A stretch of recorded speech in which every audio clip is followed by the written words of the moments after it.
네, 안녕하세요. 드유티입니다. 오늘은 대출 받으러 지방 원정 간 제 사연입니다. 제 사연과 가계대출 DSR로 이제는 법인 부동산 매입 자금도 쪼인다라는 주제로 영상을 시작하겠습니다. 영상 시작에 앞서서 알고 계셔야 될 금융 용어가 있는데 DSR이죠. DSR. debt가 이제 부채고요. 서비스가 제공하다 뜻이고 레이시오가 비율이니까 부채 제공 비율이라고 보면 될 것 같아요. 근데 이제 이거를 한글로 표현하면은 총 부채 원리금 상환 비율 총 10자입니다. 외우기 너무 힘들죠? 총 부채 원리금 상환 비율 10자입니다. 쉽게 얘기해서 그 전에 우리가 이제 LTV가 있죠. LTV가 있고 이제 DTI가 있는데 그거보다 이제 한 단계 더 업그레이드 된 거다라고 보시면 될 것 같고, 기존에 우리가 대출을 받는다라고 하면 보통 이제 LTV에 많이 걸려 있었어요. 고가 아파트가 아닌 이상은 대부분 다 이제 LTV로 대출을 받았거든요. 그래서, 조정 지역이면 50%, 피가의 지역이나 투기 지역 같은 경우는 이제 40% 대출을 받았죠. KB국민은행 시세를 기준으로 했을 때 그 비율을 정했고요. 그래서 우리가 대출 받는데 큰 어려움이 없었습니다. 그런데 이제 이 DSR이라는 데 괴물을 갖고 들어왔죠. 그래서 여기는 이제 말 그대로 총 부채, 그러니까 가계대출뿐만 아니라 신용대출이라든가 자동차 할부금까지 다 때려 넣어가지고 그 부채에 대한 원금과 이자, 원금 이자니까 이자율도 알아야겠죠. 원금 이자를 환산했을 때 내 총 연소득의 40%까지죠. 40%까지만 대출해 주겠다. 대출이 2억을 넘을 때는 이걸 적용하겠다는 거거든요. 집 사지 말란 얘기죠. 쉽게 얘기해서. 결론은 집 사지 마라. 아니면 내가 연봉이 한 1억 되면은 마음껏 대출 받아라. 그렇게 되는 거죠. 연봉이 한 1억 정도 되면은 40% 하면 연간 4천만 원을 원금과 이자를 갚아 나갈 수 있는 대출을 받을 수 있다. 그 얘기죠. 은행 대출 창구에 가서 상담해 보시는 게 가장 정확할 것 같다라는 생각이 듭니다. 정부가 발표한 내용이죠. 상환 능력 중심의 대출 심사 관행을 확립하겠다. 대출 상환 능력에 따라서 기반한 대출 취급 관행이 조기에 확산 정착될 수 있도록 DSR 관련 제도의 실효성을 제고하겠다. 이렇게 2단계, 3단계 조기 시행한 이유가 금융의 어떤 안정성이라든가 이런 미국의 테이퍼링에 대한 선행 조치다라고 하는데 그건 아닌 것 같고 대선을 앞두고 집값을 잡아야 선거판에 유리할 것 같으니까 어떻게 보면 이제 정치로 활용하는 거죠. 대출을 좀 정치에 좀 활용하는 것 같다. 한 번도 경험하지 못한 나라인 것 같아요. 그런 규제를 하는 거는 중국 정도가 가능하지 않겠냐라고 생각하는데 대단한 것 같습니다. 아무튼 1단계는 볼 필요 없고 지금 2단계가 시작됐으니까 2단계부터는 올해 1월 달부터 7월까지는 총 대출액이 2억 원 초과일 경우에는 이제 DSR 적용하겠다는 거죠. 3단계는 이제 7월 달부터 내년 7월 달까지 3단계를 적용하겠다. 이제 1억 원까지. 요즘 대출 1억 원 없는 사람이 있나요? 기존 대출이? 대출 받지 말란 얘기죠. 사실상 대출 받지 말란 얘기고. 3단계까지 나왔는데, 이 이후에는 어떻게 하겠다는 건지가 안 나왔는데, 이렇게 가면 안 되겠죠, 사실은. 정작 실수요자들이, 서민들이 주택을 마련을 해야 될 분들은 내 집을 마련할 수 없고 전세 유목민이나 월세 유목민으로 살 수밖에 없는 그런 좀 안타까움이 있는 거죠. 집값이 급격하게 오르는 거는 바람직하지 않지만 은행금리 정도의 인상 정도는 해줘야 된다라고 생각하거든요. 개인적으로는 주택도 대출을 받고 있고 주택 대출도 받고 있고 그래서 법인 투자를 또 하고 있어요. 법인에서는 사실 그동안 이제 법인과 사업자는 대출이 좀 프리하게 나왔는데 이제는 부동산 법인에 대해서도 대출이 좀 옥죄오고 있더라고요. 제가 저축은행에다가, 대출, 보통 이제 법인들은, 부동산 법인들이 사실 1금융권에서 대출받기 쉽지 않습니다. 그래서 보통 이제 2금융권에 금리가 높아도 2금융권을 많이 이용하는데, 저도 이제 그동안 3금융권을 좀 이용했는데, 저축은행이죠. 저축은행이 3금융권인데, 대출이 안 된다고 하더라고요. 그래가지고 제가 땅을 좀 매입을 해가지고, 잔금을 치르고, 등기부에 쳐야 되는데, 그냥 난감했습니다. 그래서 뭐 여기저기 뭐 알아보다가 지방까지 내려가서, 지방에 있는 제 2금융권이죠. 2금융권에 대출 담당 만나서, 어제 자서를 하고, 그러고 이제 서류 다 제출하고, 그러고 밤늦게 올라왔는데, 참, 이게 뭐 하는 짓인지 모르겠습니다. 이게 대출받기 힘들어가지고, 참 힘들 것 같고. 물론 가계대출은 말할 것도 없고, 이제 법인 대출도 이렇게, 막기 시작했다. 그래서 제1금융권 같은 경우는 사실 뭐, 돈이 풍부한데도 불구하고, 은행에서 대출을 마음껏 못 해주니까, 금리를 올려서 이제 마진을 챙기려는 것 같고, 그럼 이제 은행만 돈을 버느냐? 그건 아니죠. 은행이 지금 뭐 어마어마하게 지금 흑자를 내고 있잖아요. 이게 고율의 이자를 받기 때문에 은행에서 많은 이익을 보는데, 이런 부분들을, 은행만 버느냐? 정부도 같이 버는 거거든요. 정부에서도 그만큼 또 은행에다가 이자소득세를 또 15.4%죠? 15.4% 뜯어내고, 또 은행에 대한 또 법인세 또 그만큼 받기 때문에 결국 정부하고 은행이 나눠 갖는 거거든요. 이 높은 금리를.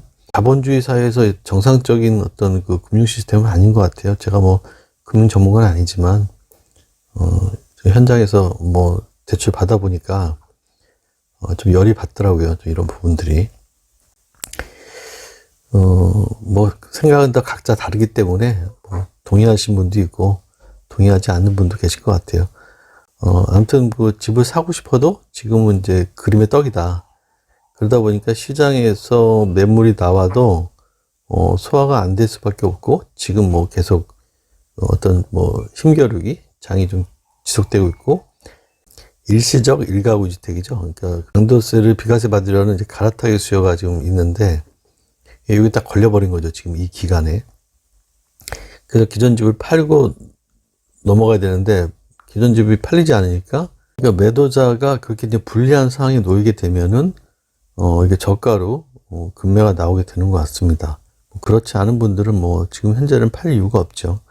계속 보유를 하실 것 같고. 그런데 또 하나 궁금한 것 중에 하나가, 대부분 다, 분양을 받으신 분들이 중도대출 안 나오냐고, 막 가슴 조이는 분들이 상당히 많은 것 같아요. 뭐, 오피스도 마찬가지고, 일반 아파트도 마찬가지고.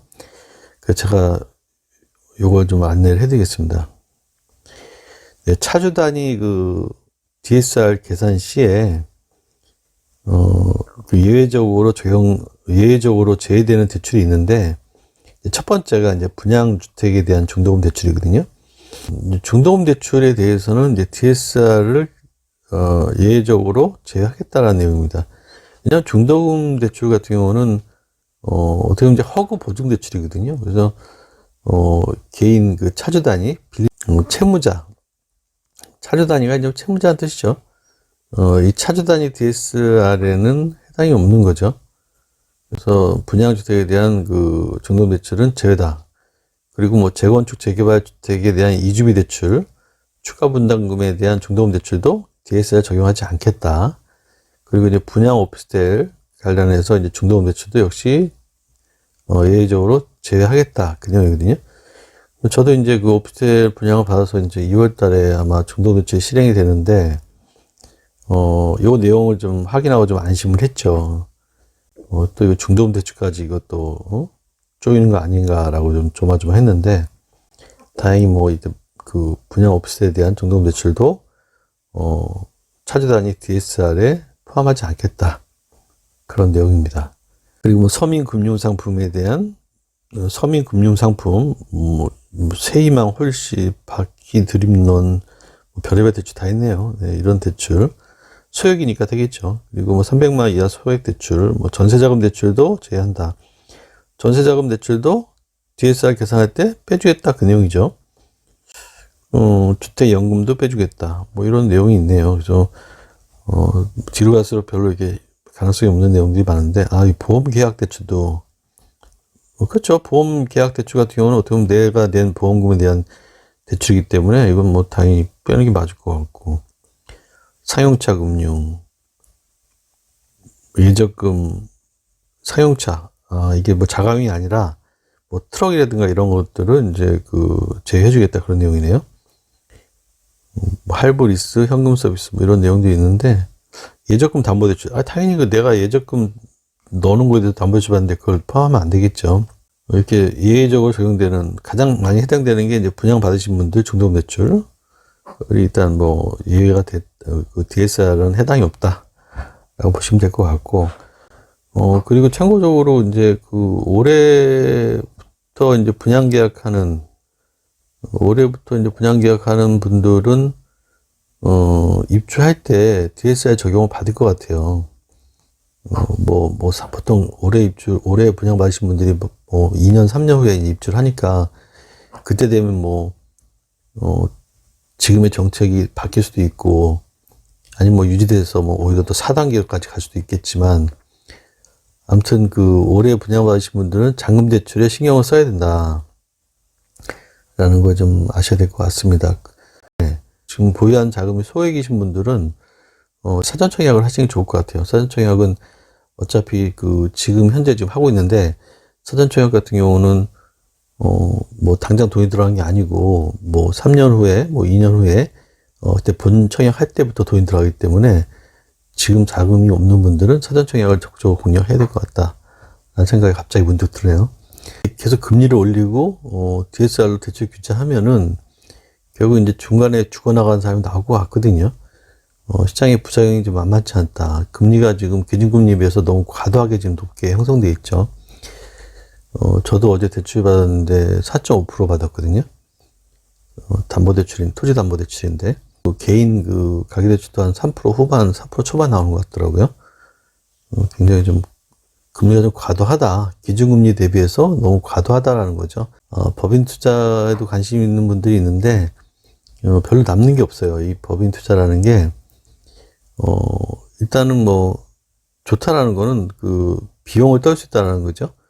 직원들 급여라든가, 어떤 대출받은 이자에 대한 부분들, 그런 뭐, 차량 뭐, 유지비라든가 이런 경비를 떨 수 있다는 장점이 있는데, 결과적으로 법인에서는 이제 세금을, 일단 법인세를 내게 되고요. 법인세를 내게 되고, 양도소득세도 있어요. 법인도 양도소득세가 있습니다. 법인 같은 경우도 이제 비사업용 토지, 비사토라고 표현하는데, 비사토 같은 경우는,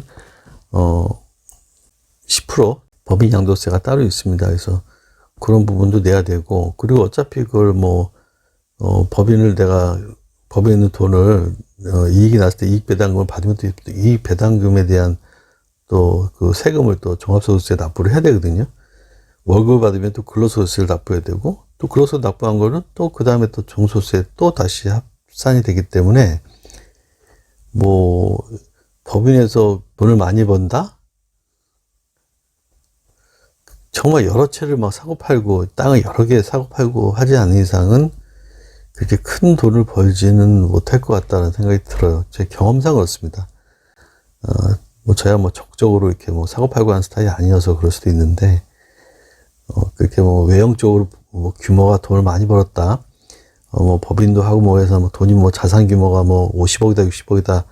내용을 들여다보면은 그렇게 큰 수익을 거두지 못한다. 라는 거를 제 경험에 의해서 말씀드릴 수 있을 것 같습니다. 물론 뭐 법인도 하기 나름이죠. 계속 사고팔고 하면은 뭐 조금 쌓이면서 돈이 되긴 할 것 같긴 합니다. 네, 오늘은 뭐 대출 관련해서 제가 뭐 지방까지 내려가서 대출 받아야 했던 그런 또 슬픈 사연과, 그리고 뭐 아파트라든가 오피스텔을 분양받으신 분들이 중도금 대출에 대해서 중도금 대출이 나올지 안 나올지 가슴 조이시는 분들이 많은 것 같아가지고, 제가 아는 정보를 가지고 공유를 해드렸는데, 이 대출은 뭐 오늘도 바뀌고 내일도 바뀌고 해서 바뀌기 때문에, 뭐 지금 현재가 이렇다는 거지 또 어떻게 바뀔지 모릅니다. 그래서 그냥 참고만 하시고 개인에 대한 그 대출은 시간 나실 때 은행 가서 상담을 꼭 해보셔가지고 본인 대출을 얼마큼 받을 수 있는지를 확인한 다음에 그 대출을 실행하시는 게 맞을 것 같습니다. 누가 대신 사주는 게 아니기 때문에 본인의 일은 본인이 스스로 찾아서 해야 된다. 이런 유튜버는 그냥 하나의 의견이기 때문에 참고만 하시면 될 것 같아요. 이걸 전적으로 믿으시면 안 되고 저뿐만 아니라 모든 유튜버들, 모든 블로거들, 모든 인터넷 정보, 언론 기사, 정치인들의 말 다 마찬가지인 것 같아요. 누구도 믿어서는 안 됩니다. 본인 일은 본인이 찾아서 하자. 이런 내용들은 참고만 하시면 될 것 같습니다. 네, 오늘은 제가 대출 관련해서 영상 올려드렸고요. 또 필요한 정보가 있으면 올려드리도록 하겠습니다. 좋아요 좀 많이 눌러주시고요. 필요하신 분들은 구독도, 그리고 후원을 원하시는 분들은 멤버십 가입도 부탁드립니다. 네, 감사합니다.